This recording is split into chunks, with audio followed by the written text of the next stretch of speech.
का हो चंपा रानी, तारा दुआरा पर बुलावे के ढेर शौक जागल बा।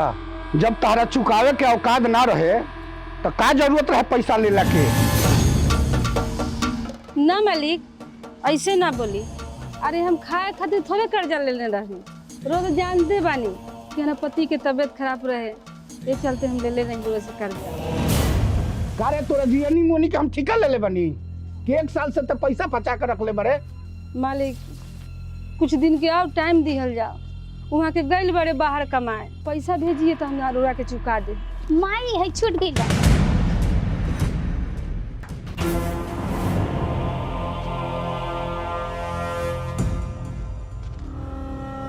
महिला साड़ी। अहो चंपा, ई के बारी? मालिक ये हमार बेटी भी है। कारे ई तो रसगुल्ला नियत लागत है। हाँ मालिक।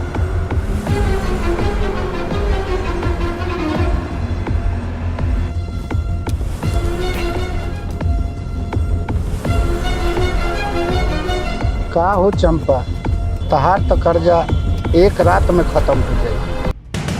मालिक ये का करता नहीं रहुआ, पागल हो गए बनी। भले हमनी के गरीब बनिस, बाकी बेसिया ना बनिस। जे रउरा हमरा बेटी के इज्जत के साथ खेलल चाहता। चंपा रानी, आज तो हम जा रहल बनी, लेकिन 1 महीना का समय देता नहीं। 1 महीना में हमारे पैसा ना चुकौलू तो तारा बेटी के उठा ले।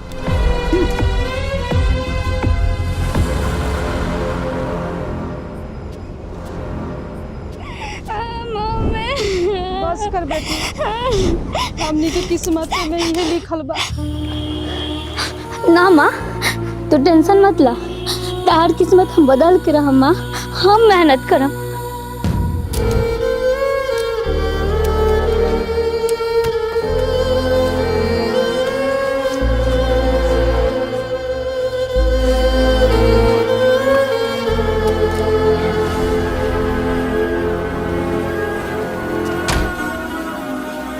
हे भगवान, हमरा के गरीब काहे बनेनी, ऐसे तो अच्छा रहत कि हमरा के मार ही देती। अब चाहे कुछ हो जाए, मालिक के पैसा चुका के रहम। लेकिन करी तो का करी, कौन ऐसा काम करी कि पैसा हम कमाए।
कहना था कि छपड़ा का रास्ता किधर से है? लड़की तो बहुत झकास है, लगता है कि लाइन दे रही है। मैं कह रही थी कि ये आप ही का पेट्रोल पंप है क्या? हाँ हाँ हाँ मेरा ही है। ओ तो आपका कार्ड वगैरह होगा? जी जी जी होगा होगा होगा। हाँ तो दीजिए ना। बाय।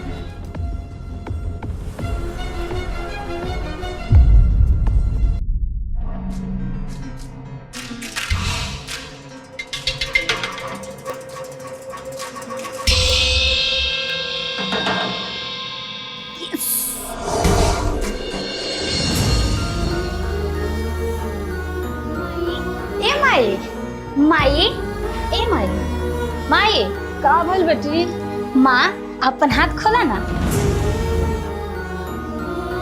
बेटी ये पैसा कुछ मत बोला माई, हमरा पे भरोसा बानो तो चुपचाप रखला। हमार पहला कमाई के पहला पेमेंट है। ठीक बा बेटी, तू बनल रहा।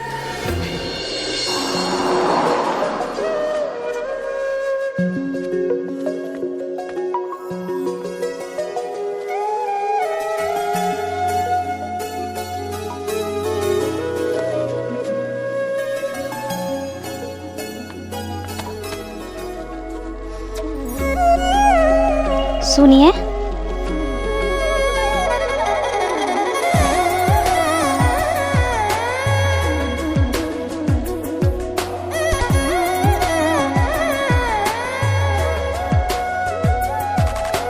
हाँ बोलिए क्या चाहिए।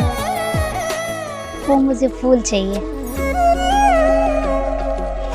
अरे पागल है, इतना सारा थोड़ी।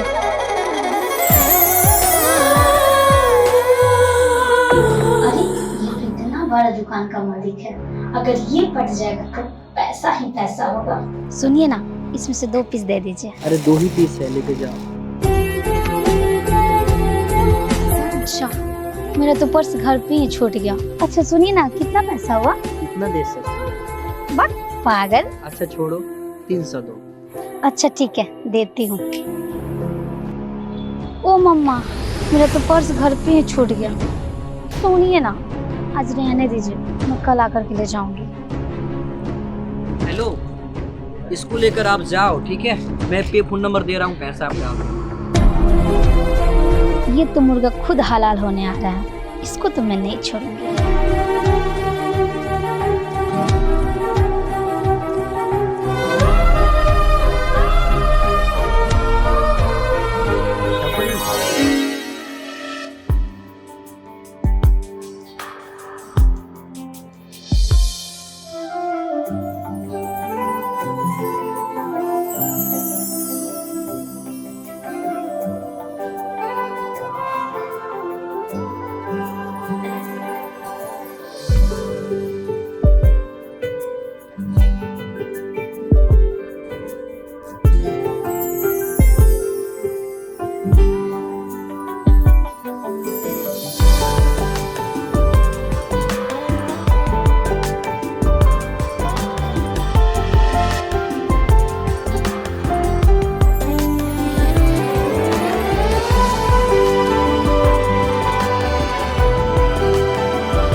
मेरे पास तो गहने भी नहीं है। एक काम करते हो, किसी सोनार को पटा लेती हूँ ना, फिर तो गहने की कमी नहीं होगी।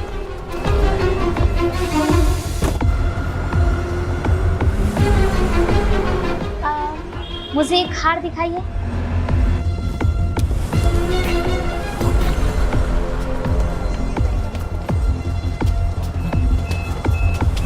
ये हार तो मेरे ही गले में होना चाहिए। अमन, तुम दिखाओ, कस्टमर डील करो, मैं घर से खाना खा के आ रहा हूँ, ठीक है? और हिसाब बढ़िया से देख लेना। यही सुनहरा मौका है इसे पागल बनाने का। इसे पागल बना लेंगे तो ये तो हार मेरे गले में। आप मुझे अपना नंबर दे दीजिए, फिर मैं बात कर लूँगी इस हार का रेट क्या है। ठीक है। जी मैं रेट का फाइनल कर लूँगी। ओके।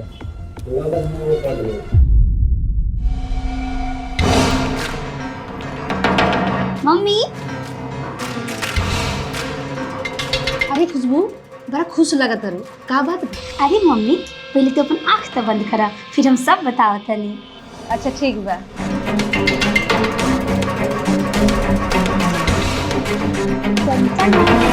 खोला मम्मी आँख। अरे बेटी, यहाँ उठी। अरे बेटी, ये तो सोना के लागत बा। कौन ऐसा काम करत तारू कि 2 दिन के कमाई में इतना महंगा महंगा सोना क्यों उठली क्या बता रही? माई, तोरा हमरा पे भरोसा नहीं खिका। अरे हमरा एगो स्पेशल जॉब में मिलल बा, बस इतना समझा कि ओकरे कमाई है।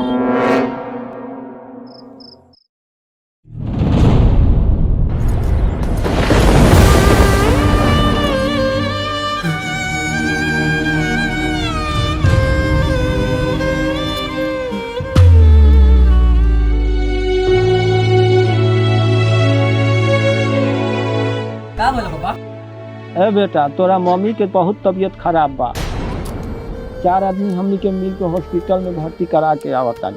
अब समझ में नहीं आवत कि इतना पैसा हम कहाँ से लाई।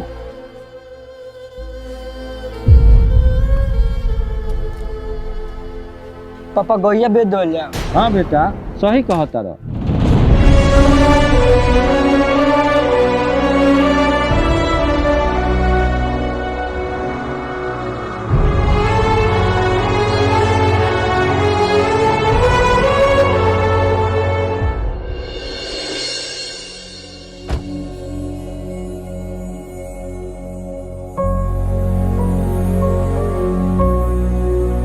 आई लव बुआ घर में रखब पैसा।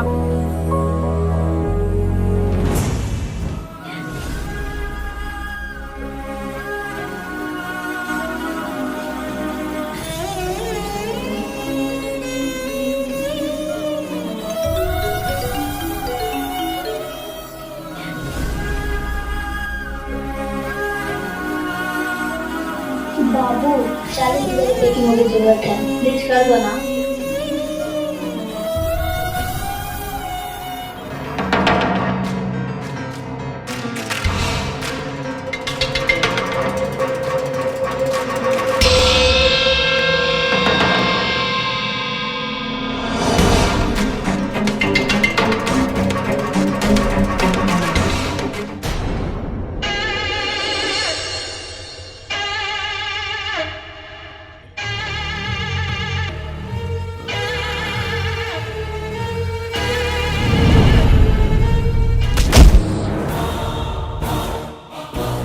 कौन है तुम्हारा?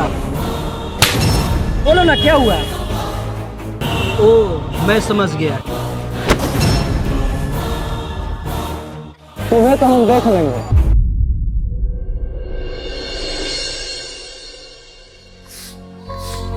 ए बेटा पैसा ले आओ, डॉक्टर साहब का भी चलल जाओ। ठीक बा तब चले के।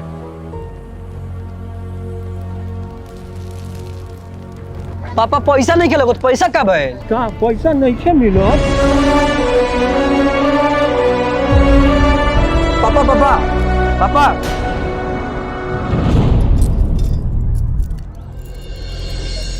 उठी पापा।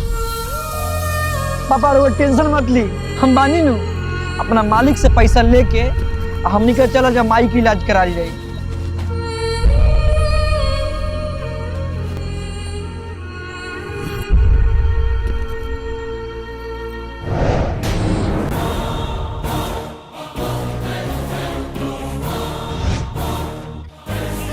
शेर सिंह इसका काम तमाम कर दो, पैसा टाइम पर पहुंच जाएगा।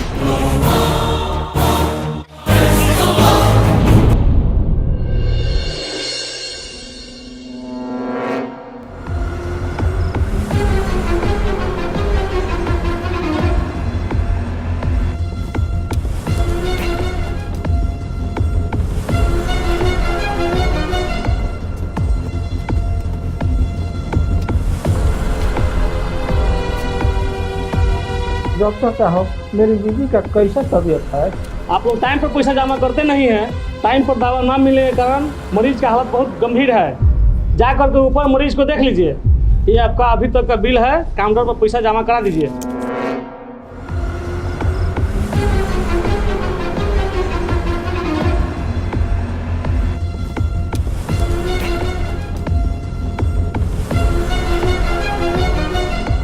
डॉक्टर साहब मेरी मम्मी का क्या पोजीशन है?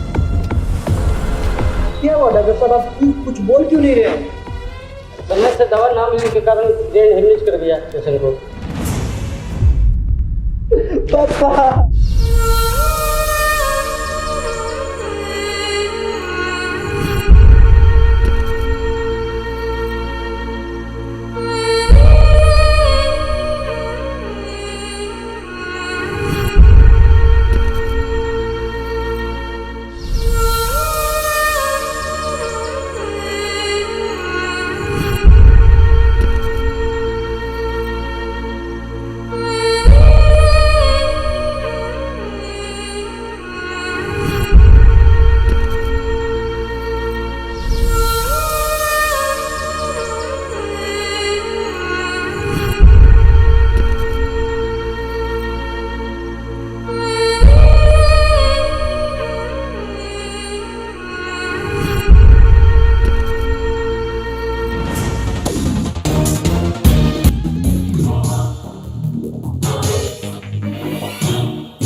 का रे हमारा लगे गौन बात तब तो डेरात नहीं की डाल दिखो पड़िया में।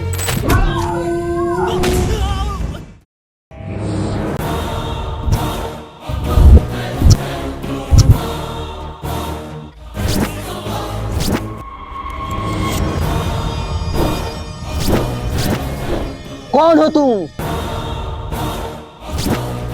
तुम हो? हाँ हम हैं। मारो इसको।